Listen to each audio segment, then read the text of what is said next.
On one side, I definitely feel both things, but like, you have to think about things rationally and logically, and I'm willing to wait. I'm willing to wait for the right time, and that's kind of like where I see the advice is. You'll get advice. When it comes to advice, you'll get advice from both sides saying two different things, and you don't have to necessarily find the middle, but you have to look at the situation logically. What is actually happening? What would make sense? Is she ignoring me because she doesn't like me, or is she just 9 times out of 10 she's at 3 a.m. I'm just gonna say that she's probably asleep at 3 a.m. Yes, that is the most likely answer. Yeah, and people are like, well, you should wait forever. And it's like, I don't think I'll wait forever. I think I'll wait for the right moment. Obviously, this isn't the right moment. This isn't the right moment because I'm still in high school. She's graduated for the second time. She graduated in Belgium, and then she graduated over here because she took an exchange here. And I said, well, I'm already gonna go visit her when I graduate high school.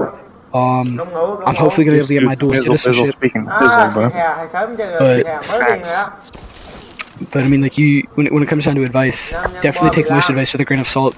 But you want to hear all the advice that you can get, and then find that not middle, but the logical answer. Because the logical answer could very well be like, if we live in the same time zone and she's online all the time, and I send her a text message and she doesn't respond for 3 days, then yeah, she probably just doesn't like you. Odds are she's not just. She probably sees it because she's online all the time. Yeah. And you can look at that, and that's that far end of the spectrum of probably doesn't like you. The other end, he's looking at rationally. Yeah, you gotta think about what's happening, and look at what happens over time. And I've always been interested in psychology. That's probably what I'm gonna study. Brother. Never it's either psychology or journalism. And the other thing with advice is I think I let people's advice affect me too much, because I'll ask for advice on something, and then I will go really hard into that advice. Good, bad, or indifferent. I'll pretty much sell out, because that's just like, if you give me advice, I'll generally sell it into that advice. It's like a bad thing. It shows that I'm being trusting of you. But if that backfires onto me, that's gonna come back on your character, and it's just happens. So I do agree. Something? Like, if people do break your trust, you'll basically never trust them again. Yeah. I would. That's why I don't like lying to people. I don't like talking about people behind their back. Good, bad, or indifferent. Because I've been talking about this French girl, or this Belgian girl, and it's like, I don't like talking about her because she's not sitting right here, and I think that's wrong. But I mean, at the end of the day, I'm saying only good things, and I'm doing my best to only say good things. Can I confess something that's very important? And it is good that you're saying good things, like, especially like in marketing, one of the best ways to get your company well known is when other people spread positivity about your company itself. Well, I try to always speaking. I try to always speak positive about people behind their back, but I'm not gonna. If someone asks me, the thing is, it comes down to it.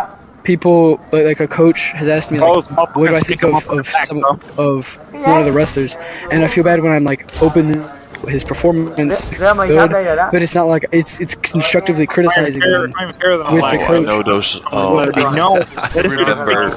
Yes, it's supposed to be hard. But it's like, what do you think of this? And it's like, I'll sit there and like, I'll go with one of my wrestlers, for example. He's a great wrestler, and he's a great wrestler, very strong. He's got really good fundamentals, but he panics too much, and that's where he falls short. He panics too much, and when he panics, he makes quick decisions, which is why he ends up in bad situations. But he's strong enough to get out of them, and that's, I'm going to describe them in the positive light, and then I'm going to say drawbacks. And I got asked about all my wrestlers, and there's only one that I said, the only wrestler that I said, that I said was pretty much, there were two wrestlers that I said were pretty much solid wrestlers all around, and had very few minor mistakes, things that every wrestler makes that just goes away with time and training. And it was her, and I said, you know, she'll get faster over time. That was her biggest drawback, was she was really slow on the mat because she just wasn't always confident, and we built up that confidence. But she wasn't necessarily confident, and she wasn't, obviously this was her first time wrestling, so she wasn't going to be like lightning fast, you know, Spencer Lee winning nationals. And then an 8th grader who I had wrestled with for 4 years, he was really solid, and the same problem, he just had a confidence issue. He was fast, plenty decent, but he was so unconfident. But I talked about him, both of them great wrestlers. They really are. They know what they're doing. I would trust them. I would honestly trust them to go out on the mat by themselves and decision. They don't need coaching in the match. They just need the confidence to believe that they can win before they will win. And that's just something that comes with time. Yep. I agree, man. I completely agree. Just takes time, practice, and just like experience, just to see like what the environment's like. Yeah, and you gotta. I found that also, you know, being captains on sports teams really helped me with realizing that you have to treat everyone differently, because not everyone motivated and going the same way. Really? Like, yeah, absolutely. Because one of them, there's one who any time that he was either getting down on himself, moving slow, doing bad, I would shit talk him to his face, simply because that got him moving. Like, he would get mad that I was shit talking him, and then I saw improvement. I saw him do significantly better. And then I'll turn around, and it'll be someone that if you talk shit to, will just like get down on himself, realize, just reinforce the ideas that he's not good. So I'd sit there and be like, "You're doing great. Do this, and you'll do better." And you know, that's how you not only coach but lead. Yeah. Because you got to look at everyone differently. Because if you look at, because it's everyone's a different person. If you look at them the same, then you're gonna end up with a very discombobulated team. Because everyone has their own different problems. Everyone has their own strengths.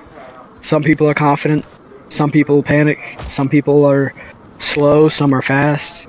Some have different experiences. So you just never know. Like one dude who wrestled for like 2 days. Not 2 days. He actually wrestled for 2 months and broke his arm wrestling.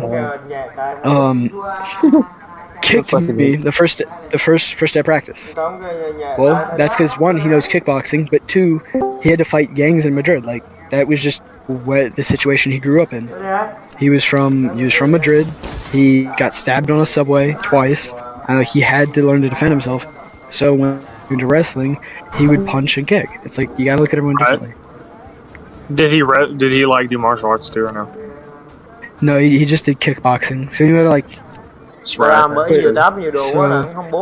and he wants to do MMA, which is great and all, but like, at the end of the day, when you show up to wrestling practice, you can't kick people.